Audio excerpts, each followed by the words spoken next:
بسم اللہ الرحمن الرحیم۔ السلام علیکم ورحمۃ اللہ وبرکاتہ۔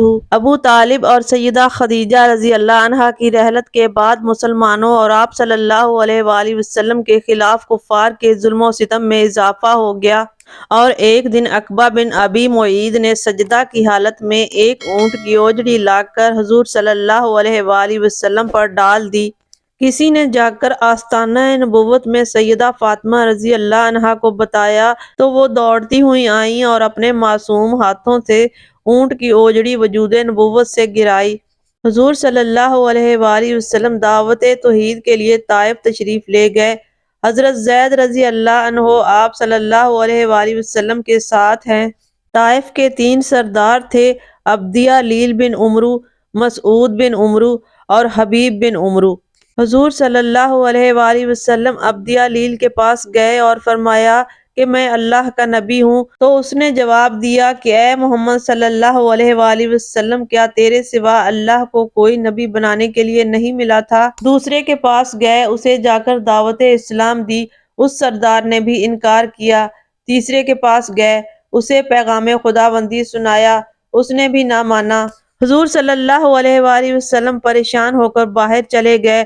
قریب ہی ایک انگوروں کا باغ تھا۔ حضور صلی اللہ علیہ وآلہ وسلم تھک ہار کر اس باغ میں جا بیٹھے تو باغ کے ملازم نے دیکھا کہ ایک خوبصورت حسین و جمیل مسافر ہے۔ اس نے انگور توڑے اور حضور صلی اللہ علیہ وآلہ وسلم کے سامنے رکھ دیے۔ آپ صلی اللہ علیہ وآلہ وسلم نے انگور کھانے سے پہلے بسم اللہ پڑھی تو ملازم نے پوچھا، آپ کون ہیں؟ حضور صلی اللہ علیہ وآلہ وسلم نے فرمایا کہ میرا نام محمد صلی اللہ علیہ وآلہ وسلم ہے، میں اللہ کا آخری رسول ہوں۔ حضور صلی اللہ علیہ وآلہ وسلم نے پوچھا کہ تم کون ہو؟ اس نے کہا کہ میں نینوا کی بستی کا باشندہ ہوں اور میں اس باغ میں ملازم ہوں۔ حضور صلی اللہ علیہ وآلہ وسلم نے فرمایا کہ نینوا کی بستی میں میرا بھائی حضرت یونس بن متی علیہ السلام نبی بن کر آئے تھے۔ جب حضور صلی اللہ علیہ وآلہ وسلم نے حضرت یونس علیہ السلام کا نام لیا تو اس نے آگے بڑھ کر حضور صلی اللہ علیہ وآلہ وسلم کے ہاتھ چومے اور کلمہ پڑھ لیا۔ حضرت زید رضی اللہ عنہ فرماتے ہیں کہ جب ہم طائف کی گلیوں میں تھے تو حضور صلی اللہ علیہ وآلہ وسلم گلیوں میں اعلان توحید کرتے تھے، لوگ پتھر مارتے تھے اور رسول صلی اللہ علیہ وآلہ وسلم کو پیغام توحید کے جرم میں اتنے پتھر مارے کہ کپڑے خون آلود ہو گئے، جوتا خون کی وجہ سے پاؤں سے چپک گیا، چہرہ لہو لہان ہو گیا۔ اتنے میں پیغمبر علیہ السلام کے پاس فرشتہ آیا اور کہنے لگا، یا رسول اللہ، میں پہاڑوں کا فرشتہ ہوں، آپ صلی اللہ علیہ وآلہ وسلم حکم دیں تو ان پہاڑوں کو ملا کر ہمیشہ کے لیے اس بستی کو ختم کر دوں۔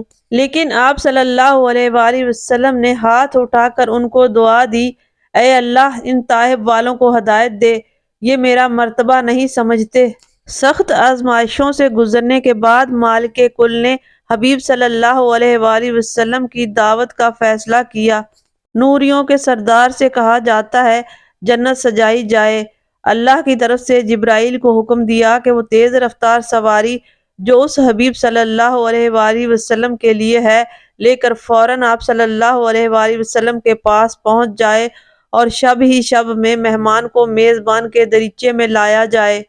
7 آسمانوں اور 7 زمینوں کے معطل کرنے کا حکم ہو گیا۔ یہ کون آ رہا ہے؟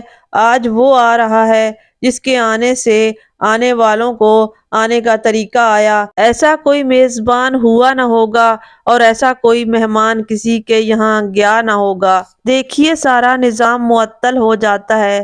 نورانی فوج کے سپاہی ہزاروں کی تعداد میں زمین پر گشت کر رہے ہیں۔ غلام قاصد نورانی مخلوق کا پیغمبر جبرائیل پہنچتا ہے، اجازت اندر آنے کی طلب کرتا ہے، اجازت دی جاتی ہے۔ اللہ تعالیٰ کا پیغام آپ صلی اللہ علیہ وآلہ وسلم کے گوش گزار کیا جاتا ہے، فوراً تیاری ہوتی ہے، ہوا سے ہم کلام ہونے والی براق پیش کی جاتی ہے۔ پہلا قدم انبیاء قدیم کے مولد و مدفن بیت المقدس کی سرزمین پر پڑتا ہے، جہاں 1,24,000 انبیاء کرام آپ صلی اللہ علیہ وآلہ وسلم کے انتظار میں کھڑے تھے کہ کسے امامت کا منصب ملے گا۔ ابراہیم علیہ السلام خلیل ہے، موسیٰ علیہ السلام کلیم ہے، عیسیٰ علیہ السلام روح ہے، کوئی تو آگے بڑھے۔ جرت نہیں پڑتی۔ آخر جس کو آگے ہونا تھا اور جو آگے ہی ہونے کو آیا ہے، حضرت جبرائیل علیہ السلام نے مالک کے عین حکم پر صفیں چیرتے ہوئے اس کو آگے کر دیا۔ ایڑیاں اٹھا اٹھا کر ہر کوئی دیکھ رہا تھا، یہ کون ہے کہ پیچھے سے آیا اور آگے جا رہا ہے۔ نگاہ فکر و نظر خاموش تماشائی تھی اور دل میں کہہ رہی تھی، پیچھے آیا تو خاتم الانبیاء کا لقب پا گیا، آگے بڑھا تو امام الانبیاء ہو گیا۔ فراغت ہوتی ہے، سواری پیش کی جاتی ہے، براق کو شرف بخشا گیا جو پہلے اس نعمت سے مزین تھی۔ قوس و قزح کی دلکشی لیے یہ سوار جا رہا ہے، غلام جبرائیل علیہ السلام ساتھ ہے۔ جگہ جگہ نئے نئے مقامات آتے ہیں، غلام ایک ایک جگہ کا نقشہ کھولتا جا رہا ہے۔ پہلے آنے والے سارے مہمان نیچے ہی چھوڑ کر یہ مہمان بڑھتا اور چڑھتا جاتا ہے۔ آخر سدرۃ المنتہا کا مقام آ جاتا ہے، یہاں سے اوپر کوئی نہیں جا سکتا، جبرائیل علیہ السلام بھی نہیں جا سکتا۔ ہاں، یہ مہمان تو وہ دیکھو جا رہا ہے۔ غلام باہر کھڑے ہیں اور یہ میزبان کی تجلیات دیکھنے کو اور نظروں سے نظارہ کرنے کو اوپر چلا جاتا ہے۔ پتہ نہیں کیا کیا باتیں ہوتی ہیں۔ قرآن صرف یہ کہہ کر خاموش ہے، دیا اپنے بندے کو جو دیا۔ یہ مہمان قولی، مالی اور بدنی عبادات کا تحفہ پیش کرتا ہے، میزبان جواباً سلامتی کا عطیہ دیتا ہے۔ یہ سب کچھ دیکھا آپ نے کہ جسمانی معراج کے اعتبار سے تھا، ورنہ روحانی معراج تو ہر رسول کو ہو سکتا ہے۔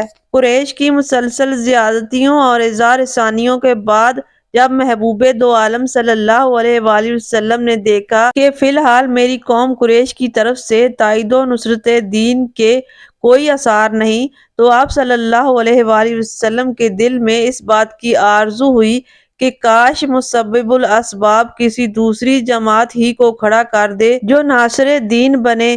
خالق نے اپنے پیغمبر صلی اللہ علیہ وآلہ وسلم کی دلی خواہش کو دیکھتے ہوئے یثرب والوں کے دلوں کو ایمان کی طرف مائل کر دیا۔ حج کے زمانے میں حضور اکرم صلی اللہ علیہ وآلہ وسلم مختلف علاقوں سے آنے والے لوگوں سے ملتے اور ان کو دعوت ایمان دیتے۔ ایک رات آپ صلی اللہ علیہ وآلہ وسلم اس مقصد کے لیے نکلے تو منع کے پہاڑوں میں ایک گھاٹی کے پاس انصار کے کچھ لوگ ملے۔ آپ صلی اللہ علیہ وآلہ وسلم نے انہیں قرآن سنایا اور ان کے سامنے اسلام پیش کیا۔ اللہ تعالیٰ نے ان کے سینے کھول دیے اور وہ مشرف بے اسلام ہوئے۔ اگلے سال حج کے موقع پر اسی گھاٹی کے پاس 12 آدمیوں نے آپ صلی اللہ علیہ وآلہ وسلم کی بیعت کی۔ جب یہ لوگ واپس جانے لگے تو آپ صلی اللہ علیہ وآلہ وسلم نے حضرت مصعب بن عمیر رضی اللہ عنہ کو ان کے ساتھ روانہ کر دیا۔ حضور صلی اللہ علیہ وآلہ وسلم کے جان نثار حضرت مصعب ابن عمیر رضی اللہ عنہ کی کوششوں سے تھوڑے ہی عرصے میں انصار کے ہر گھر میں اور مدینہ کی گلی کوچوں میں اسلام کی روشنی پہنچی، اور انصار مدینہ نے مسلمانوں کی نصرت کا وعدہ کر لیا۔ تو اللہ تعالیٰ نے ایمان والوں کو اپنا ایمان بچانے کے لیے اور دعوت اسلامی کا مرکز بنانے کے لیے ہجرت مدینہ کی اجازت دے دی۔ محترم ناظرین، مزید اس طرح کی ویڈیوز دیکھنے کے لیے ہمارے چینل کو سبسکرائب کر دیں اور بیل آئیکن کو لازمی پریس کر دیں تاکہ ہر نئی آنے والی ویڈیو کا نوٹیفیکیشن آپ کو ملتا رہے۔ بہت بہت شکریہ، اپنا بہت خیال رکھیے گا۔ اللہ حافظ۔